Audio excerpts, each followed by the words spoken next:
Welcome to the Living to 100 Club podcast. Here's our host, Dr. Joseph Cassiani. Greetings to everyone joining us today for our podcast. You're listening to the Living to 100 Club, and I'm your host, Joe Cassiani.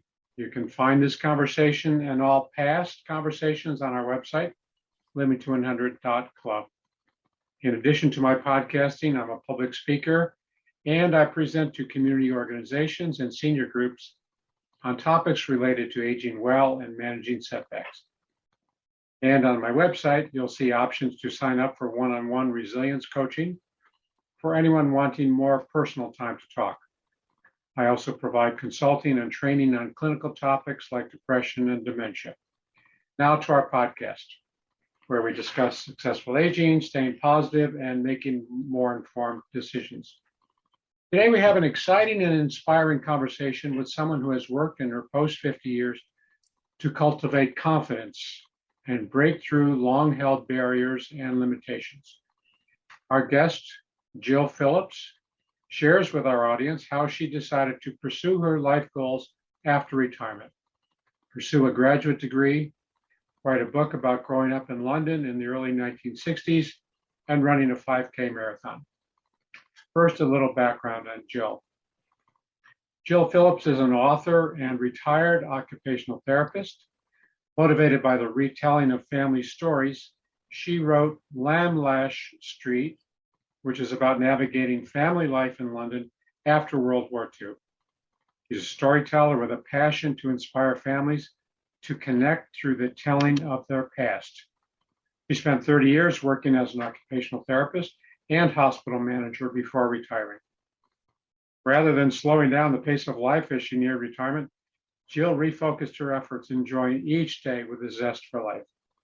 She is currently splitting her time between the UK and Canada, maintaining close contacts with family and at the same time discovering more fascinating family stories. We'll learn more at www.jmphillipsauthor.com.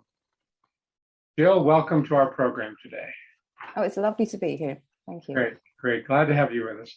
I always like to begin by asking our guests to tell us a little bit about the journey that brought you to where you are today. I covered a lot of it in the intro, but tell us some of the highlights for our audience. Okay, so I started out life, as you may have gathered, in London, and from the accent as well. And then we lived there until I was about 12 years old. And the Lamlash Street, which is my family story, is about my early life up to age 12.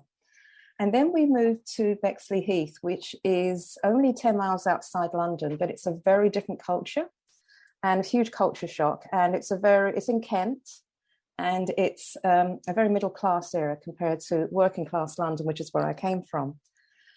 Then I lived here, studied and so on. And then I did my occupational therapy training, went to Exeter for 3 years to do my training down there. And just after I finished training, I met and married a Canadian. And so I emigrated at the age of 31 to Canada. And I lived there for 30 years, as you indicated, working in healthcare. And then I got to be in my late 50s, and I was just needed to express myself. I think I'd gone through the time of raising family and making sure family had a good start in life. And somehow it was time for me. And then so I did one course at master's level just to see if I could handle academics. I hadn't done any academics in like 30 odd years. Sure. And then I did quite well. And I got my graduate degree at age 58. And then a few years later, I retired. And then I thought I might have a stab at writing a book. I'd written a thesis. I knew I could write that many words. I wasn't sure if anybody would read it, but I thought I'd give it a try. And so I ended up writing a book. It took me 3 years. And during that time, the marriage broke up. But I think it's because I was changing, to be honest. I think when you start to be more of yourself, your relationships change. And so that was a result of, I guess, me coming more out of my shell, if you like, and doing more what I really wanted to in life. Sure. And as you indicated earlier, I run a 5K, and I've done all sorts of things I never ever thought I would do. But my life now is completely different from how it was when I was in my early 50s. I do so much more now than I've ever done before. Yeah, I think it's all about kind of redefining ourselves or reinventing ourselves, as the popular term is. And we're always kind of growing and, opening new doors. That's the beauty of this. So tell us about growing up in Southeast London in the 1960s. What life lessons did you learn from the working class cockneys of Lamlash Street? It was a completely different era, different way of life, very male dominated. So my mother was quite an independent lady who really went against the grain of everybody else in the family. My mother was the organizer and the planner. My dad, fortunately, was a really quiet man, so it sort of worked well for their relationship. She had plans for our future, which were going to be much better than hers. But she, I guess the best way to phrase it would be this, that her father was a regimental sergeant major. Mm-hmm. And so he was very determined and focused. And that's what I got from my mother, how focused she was, how she would do what she really wanted to. She had 12 brothers and sisters. The men in those days were always the one who told you what to do. Very male dominated, very stereotypical post-war. The war heroes had come home and they were the men were the ones who held the purse strings, who told you what to do. But all except in my family, whereas in my family, mum did all those things. So mum, being that type of personality, really made me more of an independent person. She went against the grain all the time. She was the youngest of the 12, but she stood up to all her brothers as well. So she was very focused on doing what she really wanted to do in life and not listening to what the men would tell her she had to do, which for the day was extremely rare, very, very rare. So she had a strong influence on you, it sounds like, and from her own background, being very intentioned, purposeful in all of her activities and her goals, and really it fostered a lot of that same strong-minded determination with you. Yeah. So I'm curious about the 1960s in London. We've heard a lot of stories. I grew up in New York City in the 1960s. Very exciting time. How did that color your worldview? It made me understand the importance of education, because my mother always encouraged us to do really well at school, whereas the rest of the family said, as soon as your kids get to be 15 years of age, you could leave school then what you do is you just send them out to work so they can provide income for you. But my mother always saw a plan for the future, so she always encouraged us to put education first. So in a sense, my family was atypical, really. But the thing I miss even now about Lamlash, which in that day and age was amazing, was I had family all around me. There must have been 200 family members within a 5-mile radius. And if we went to weddings, you knew everybody there. You knew you were connected to everybody. And that is the one thing I treasure from that era, the fact that we were so close-knit. Yes, we may be complaining about them, but my mother always said, we can complain about family, but no outsiders can. So they were always complaining about one another. But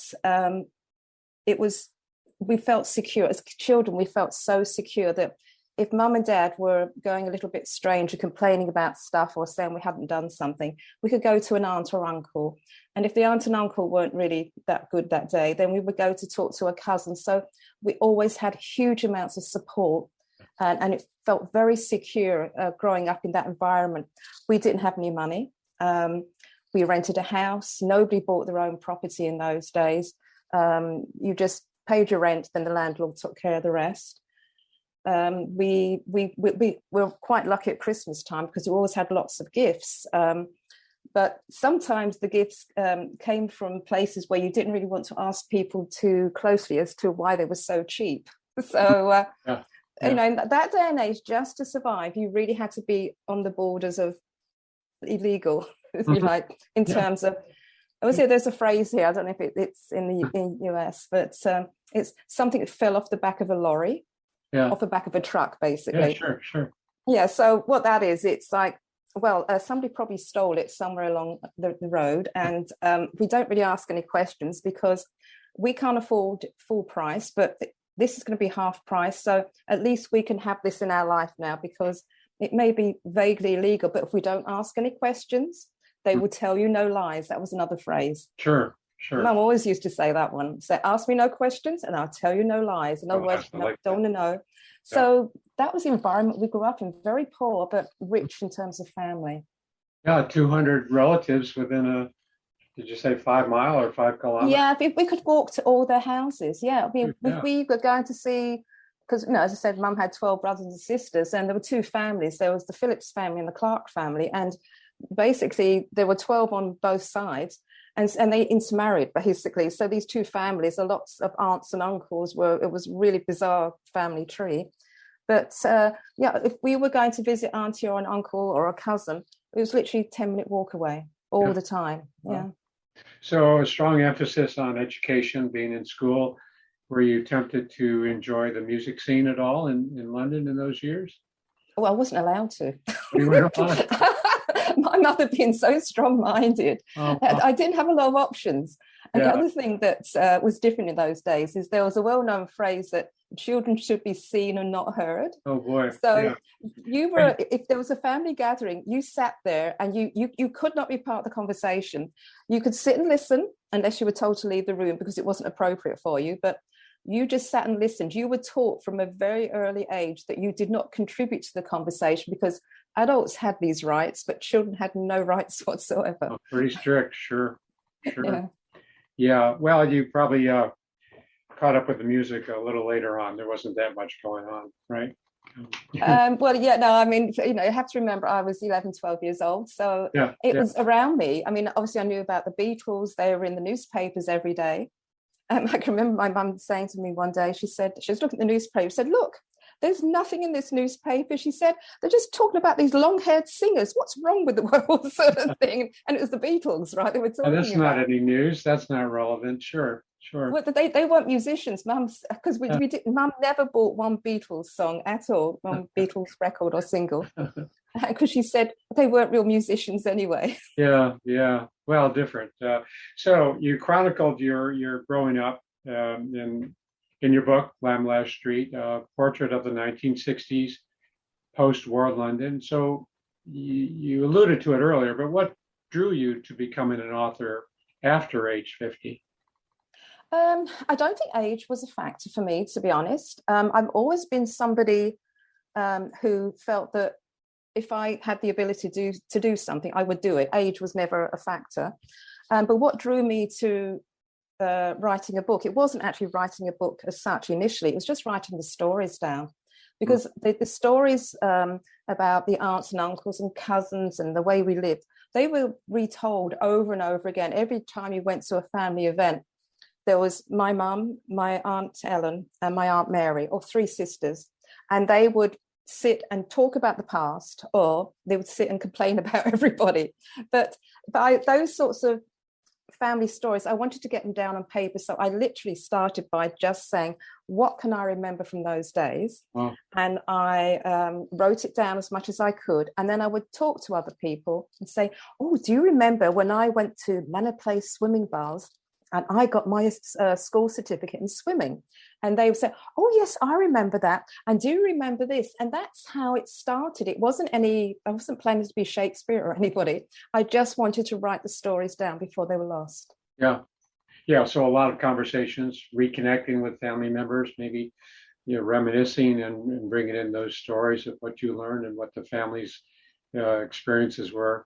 Yeah. And you put that together in the book, and you're a successful author. Yeah, congratulations. Sure. Thank you. And you pursued other life goals after retirement.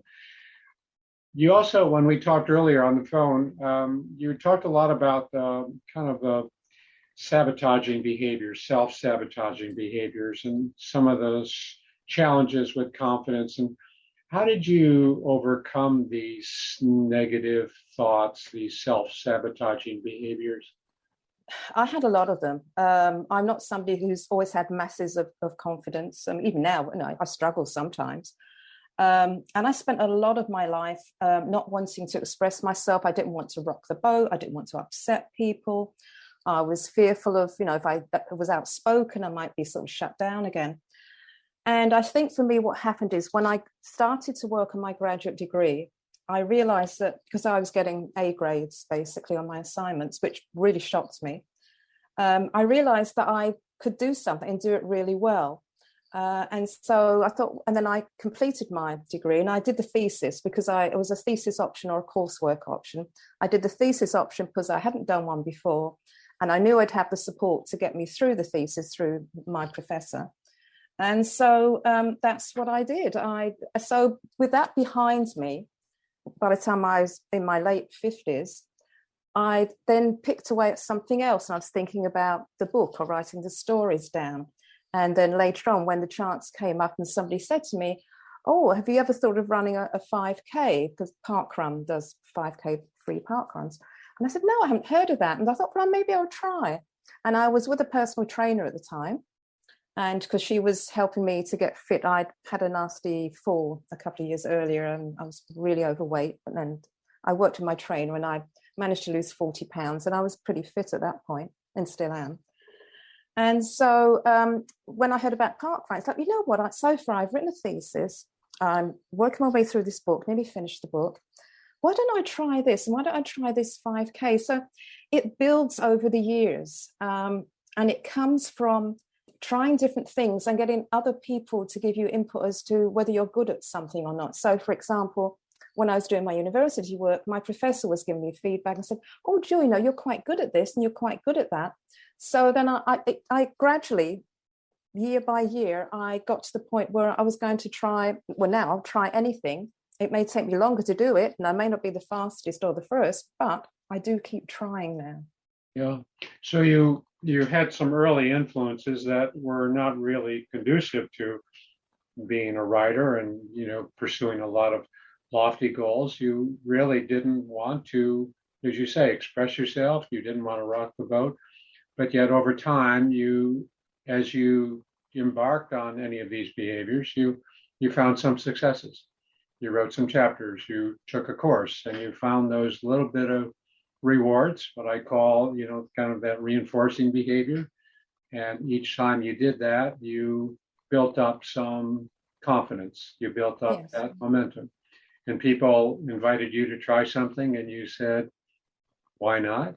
Consider running a marathon, why not? So losing weight, why not? I mean, that's curious because we have these negative thoughts, and the negative thoughts can be very limiting and very handicapping. So for you, it was that struggle, as you said, a lifelong struggle, facing those thoughts and, fighting them off. Yeah, and even now I notice it. I mean, the older you get, once you hit 60, something about society, they feel that they have to keep telling you how you're too old for this, or what are you doing that for? I mean, when I said to my family, oh yes, I'm running a 5K, and they looked at me as if I completely lost my mind. It's like, you're doing what? I said, yeah, I'm running a 5K. But then once you've done it, so it becomes just, they eventually do accept it. So the first week, it's like, do you know what Jill's up to? I have no idea. No, I don't know either. I mean, I could hear it on the telephone conversations, right? I love that. But by the time I'd done it for the third week, and every week you get your time and it comes through, and there's, oh yes, I did this many minutes this week, and oh yes, I was so many seconds faster than the time before. Yeah. Eventually, people 3 or 4 weeks down the road saying, oh, are you running this weekend? So people do adjust. Yeah, they do adjust. You step out of that what I call that comfort zone. People, see us in a predictable way. It's comfortable, it's familiar. But then you start to take some risks, and people say, "Hey, what's going on? Why the change? Why are you changing your clothing style? Why are you changing your hairstyle? Why are you taking up running? Why are you taking up whatever?" So it's stepping out of that comfort zone and feeling a little bit of that uncertainty, a little bit of that anxiety, but at the same time, it becomes exciting for you, right? I mean, you start to feel that new behavior and that whatever's going on, and there's a little bit of excitement for you. So I agree, because my family attitude and friends to a large extent as well, although they're a little bit more reserved in mentioning how they feel about things, was, why are you bothering at your age, at your time of life? Why are you bothering? But you're right, it's incredibly exciting, because not only is it satisfying that, say, you run your 5K or you have a published book, inside you're thinking, wow, I didn't know I could do this. What else can I do? And it's such a personally exciting thing to happen. And then eventually, because your reputation grows, people are saying to you, so what are you going to do next then? It's like, oh, I've got to do something even more exciting now. I wonder what that will be. So it grows, it fosters. It's an amazing experience. And like I said, I was a very quiet, reserved, very professional at work, but very quiet and reserved. And I've gone from that to hopefully people at least start to think about maybe making some changes to their life that they would like to make. Sure. Because that is so satisfying. If you come across somebody who says to you, oh yes, you mentioned this, or I heard you say that, and because of that I've now done something I really wanted to do, that is so rewarding. Yeah. I know that feeling when you offer a story or a solution or even a recommendation. It's nice to hear when people take you up on it. So it reminds me of this book by Dr. Joe Dispenza. The title is Breaking the Habit of Being Yourself. And this is exactly what he talks about, because today we're not defined by who we were yesterday or who we were 10 years ago. We have the opportunity to break out of those molds and explore new opportunities. And the more we explore those opportunities, the more rewarding it becomes and the more exciting it becomes, and the more doors that get opened after that. So we break the habit of being ourselves and let go of some of those old definitions, and you're really being open to some new definitions of ourselves. Yes, and like I said earlier, the hardest thing is, yes, so you have self-doubts, but the hardest thing is when everybody around you also says, why are you even bothering? And I think that for me was the hardest thing to do. While I was writing the book, I decided when I got to the point where I realized that my stories could be turned into a book, and yes, it looks as if I was going to actually be able to do this. I think for me, what I decided then was not to look for approval from everyone in my family. I think the old version of me would have said, oh, I'm writing a book. What do you think? Do you think that's a good idea? Whereas now it's more that I keep it to myself. So I'm very focused on what I'm doing, and I tell people after I've done it, not before I'm thinking of doing it. I think that's a great concept. That's so important. We can't wait for the approval or acceptance of others before we continue, because that's a trap. We may not get it. People may not want us to change. People may feel envious or whatever is going on, but let's not wait for others to promote us forward, because it's really got to come internally. It's really got to come from our own initiative. I can see that. Yeah. So where do you think where does that confidence come from? How do we find it? I mean, we're all looking for ways to change or do something different, something new. And that confidence, where do you think it comes from in your experience? For me, I think it came partly from frustration, from the fact I'd been unhappy for probably a good couple of decades with where I was in life, my relationships, and the fact I hadn't really achieved that much. I felt tied down, hemmed in, sort of thing. And then, as I said, I was desperately looking for a way out. So I did ask people about doing the graduate degree, and some said yes and some said no. But I think the fact I actually did that one thing I really wanted to do that I thought I could never do, me with a master's degree, I came from the Elephant and Castle, working class London. And I'd done really well to get my occupational therapy degree, but to have a master's of science and do the cap and gown thing and convocation and that, which, by the way, I did attend the convocation at the university. Yeah. I was absolutely determined. I thought, I've worked hard on this. This has taken out whole chunks of my life. But I've got there. And so when they said, will you be attending the ceremony? I thought, I don't care if I'm the oldest person there. I'm probably older than most of the staff there, the faculty, but I don't care. And I walked across the stage in my cap and gown. I have the photographs and my photographs framed on the wall, or this sort of thing. So yeah, I think at that point I was going to go whole hog on this anyway. I was not going to hold myself back. And I think for me, it came from the frustration over the years of I tried so hard to please everybody else and I was so miserable. And I thought, I don't care. I'm not putting up this any longer, and just went for it, really. So for me, it came from that passion, really. Yeah, I think that's great. And the frustration and really recognizing I don't need to please other people anymore. I need to look inside and see what I want, to pursue, develop my own interests, my own passion, my own purpose. That's so important. And that's what I love the way you put that, because that's where the confidence comes from when you say, I'm not doing it for anybody else. I mean, if other people benefit, great, but I'm not doing it just for them. It's coming from me. And it's that internal drive that really makes such a difference.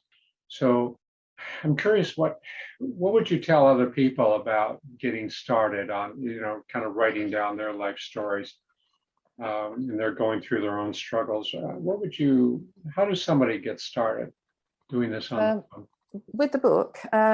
Literally what I did was, as I said, I literally started by writing down what I could remember from those days. So I think, now, what did I do when I was 10, 11, 12 years old? Right, so I would have gone swimming. So I could write about swimming lessons, which is very different from today. There were no flotation devices in those days. It was all we had.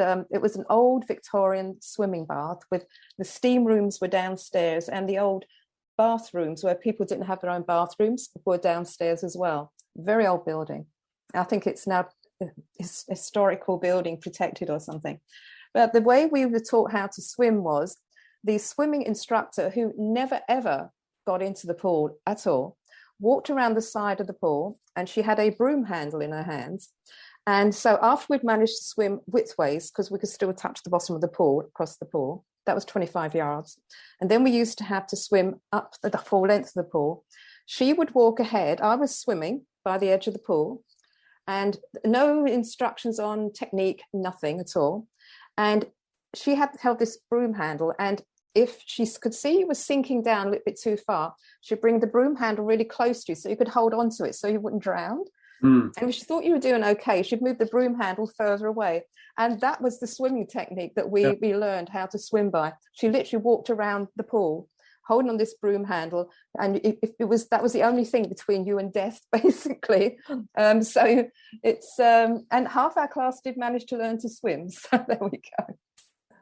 Yeah, so you were recalling these experiences and kind of recording them, and that's what composed the book eventually. It is. So I wrote down a whole bunch of stories like that. I also tried to inject some humor into it, because some of these things are so archaic compared to what we do now. It's important to bring out the differences between then and now and then. So I wanted people to understand that you think things are really bad today. You know what, you go back to the 1960s, it was a struggle then as well. So I wanted people to understand that it's not that it might have been a simpler life, but there was a lot of things we didn't have as well. I mean, laundry took the whole day just to wash the clothes, and you had to wear clothes 2 or 3 times, 2 or 3 days running, because they couldn't deal with all that. You couldn't change your clothes every day because it was too much hard work for everybody to get the clothes clean again. So I started by thinking about these things. I wrote them down. I talked to my mum, said, oh, do you remember when we did laundry? And, oh, yes, the old Empress washing machine. Oh, wasn't that great? So a reminiscence thing, as you said earlier. And then I had a whole bunch of stories. I had about 25, 30 stories, and I put them, obviously, in the word processor. So I had these spread all over the floor, all these various stories on pieces of paper everywhere. And then I did get some help with the structure of the book, like how do I get this all to pull together as a storyline, which hopefully people will want to read, and keep turning the pages. And so I came up, which I call it a washing line approach to the storyline. So you think of your main storyline. In my case, it was a romance storyline. So that's the thread that holds the whole story together. That is the washing line, if you like. And then you take your stories and you pin them on the washing line in an order that makes sense. So then you have your chapters and the stories flow from one to the other. It does take time. It can take months and months. It took me 3.5 years before the book was published. There were times when I did really well with the book and I could think of lots of things, and other times when I left it for 2 months, could not write a thing. You do need to have time. You need to have time to yourself. You need to be, for me, I had to be in a quiet space. I surrounded myself with photographs from those times to help me remember, pictures on the internet. If it was, for example, talking about Manor Place swimming baths, I did a little bit of research on the internet. So when was it built? Why was it built? How much was it to get a bath? It was a penny, I think Mum said, to have a bath. And if you wanted special fairy soap, it was an extra penny. Or if you wanted, I think that came with hot water as well. So I did a little bit of research around it. And the more I talked about it, the more I could remember more. Or people around me were saying, oh, yes, I remember when. Because as soon as you sit down with family or friends at that time and talk about things such as swimming lessons, they all have their own little stories. And so you'll find it builds and builds and builds. So you don't sit there in isolation developing a storyline and characters. You're writing about people you know, so the characterization is already done in a sense. And on top of that, as you tell the stories to your family and friends, they give you more information as well. It's research is really what it is. So it's like a marathon. You just have to keep plodding one step to the next. Eventually you get there. But it's not a quick thing. For me, it wasn't a quick thing. And I think that's the hardest thing. It's not writing it down. It's not the fact you're publishing a book. It's really just keeping at it. That's the hardest thing. Yeah, staying at it. It sounds like it was a long process of a couple of years, would you say? Yeah, it was 3 years and about 6 years for the publication piece. Did you have trouble finding a publisher, or how did you go about locating a publisher? Well, I self-published. Okay. And I went through a company that supports self-publishing, which worked well for me. What happened at around the same time is my uncle, who had lived with us in Lamlas Street and whose stories are in the book, he passed away quite suddenly. He was older, but nonetheless, within like a week, he was gone. And I came over to England for the funeral, and I looked through his flat, through his apartment, because my brother and I were going to sell it because we inherited it. And so I got some money from that, and I used some of that money, which I thought was appropriate, to help. I included some of Uncle's stories in the book to pay for some help as I needed it. And I guess that's the other thing I'd suggest to people as well is, don't think when you get to a roadblock that's the end of it. If you really think that you're stuck and you don't know where to go next, go and ask for help. Don't just say to yourself, don't let that little negative voice say, see, I told you couldn't do this. So I don't know why you even thought about starting this. Ignore that piece. What you do is you say, okay, what sort of help do I need to get me through this roadblock? And then you look at what your resources are. If it costs money, do you have the money? Are there some friends or family? This is a group on Facebook that you can join. Look to see what your resources are, and then get help through your roadblocks. Don't put it all on yourself to do it all by yourself. I used to do that all the time. And like I say earlier on about the 5K, the only reason I could run a 5K is because my personal trainer had helped me through. Because when I went to her and said, I'm going to run a 5K, I thought she was going to laugh and say, what are you doing at your time of life? And she said, no, that's fine. Check it out with your doctor. If your doctor says it's fine, then come back and we'll just develop some exercises around what you need, in terms of your knees and your legs and so on. And that's what she did. And because of that, I got to run the 5K, but I had to learn to ask for help. Don't look at the roadblock, look at how you can work your way around it and what help you need. Yeah, I think that's a great description, Jill. The notion of facing these roadblocks, we hit the wall and we say, I'm done. Or we can interpret it another way. It's like, I need some help. Let me reach out and find who can guide me through this or around this or over this or whatever it takes to get beyond it. So that's really an important message. It's so easy to misinterpret these blocks and say, oh, it's beyond me. I can't do it. I'll never make it. So that's where the old negative thinking comes in, and let's put that away and stay with finding solutions and continuing to, either it's finding help and finding new approaches, whatever it takes, but keep pushing forward. I really appreciate the way you described that for our listeners. I'm curious, what would you say to somebody? I think it's important to not let age come into the picture because age is only a number, as I keep saying. What do you say to somebody who's 60 or 70 or 80 or 90 years old who is saying, I'm just too old for this? How do you convince them that age is only a number? It's not easy because if you're 90 and thinking that way, you probably thought that way for the other 90 odd years. Yeah. It can be a struggle, but it's also very rewarding as well. All I could say to them is the way I approached it was, I want to be in the best shape I can be for my years. So I eat healthy, I exercise. So I would certainly say to somebody who says, oh, I can't do this. Are you looking after your body? Are you looking after your mind? If you've really looked after your body and your brain, then you can do anything you want to. And like I said earlier, don't ever ask the opinion of people around you, because the nearest and dearest may not be the most helpful people in you starting anything. I know for years I listened to the negative voices. But what I've learned, I think maybe the best way I can say is this, because I know it's a very good question you've asked, and it's not an easy one. There's no glib answer saying, oh, you can do this and that's the answer. No, that's not the way reality is. But I think what I have learned, and maybe this is the only way I can encourage people, is that the older you are, the more experience you have and the more knowledge you have about life and things in general from all those years that you've lived. So what you will find is, because you have a lot of that knowledge in your head, you're not like somebody who's 20 years old who doesn't know what they don't even know in life. You have lived life.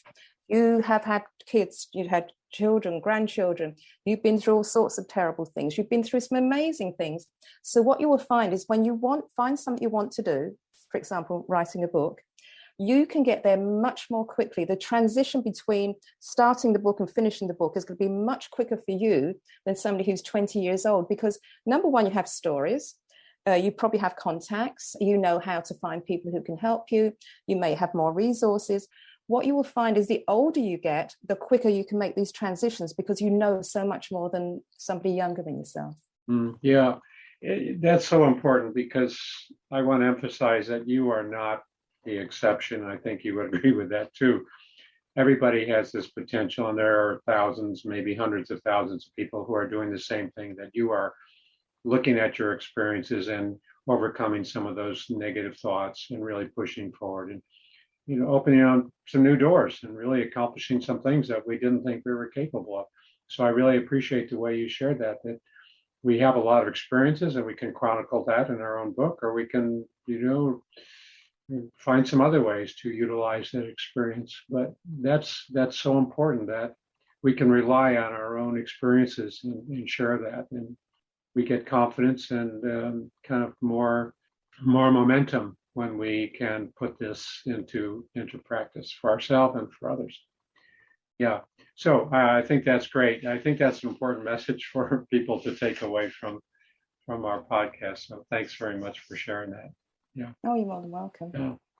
Well, Jill, looks like we're out of time for today. Before we wrap up, I just want to remind our listeners about a co-sponsor for our program, A Mighty Good Time. Are you looking for ways to engage and stay active? Check out amightygoodtime.com. It's a one-stop shop for events and activities for those 50 and over. It's free to search and it's free to post. amightygoodtime.com. And be sure to visit the Living to 100 Club website to sign up for our weekly podcast announcements and monthly newsletters. And while you're there, be sure to download a free copy of my 9 Tips for Living Longer.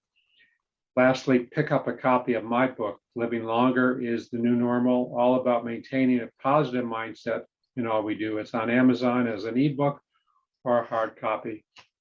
We've been talking today with Jill Phillips. Jill, for those who might want to contact you or pick up a copy of your book, how can they best do that? Well, if they go to my website, as you said, it's www.jmphillipsauthor.com. You can reach me via email on that website. And the other thing is, if you wanted to pick up a copy of the book, if you just go on and Google Lamlash, Lamlash, Lamlash Street, it comes up. It's such an unusual name that you'll find it. Lamlash is also an island in Scotland, but other than that, you'll find the book will come up. Well, thanks so much. This was thoroughly enjoyable. I really appreciated your sharing your story, your challenges, and your accomplishments. So congratulations on all that you've accomplished and pushed through over the years. That's great. Thank you. Yeah. And thanks to our listeners for tuning in, and hope to see you next time.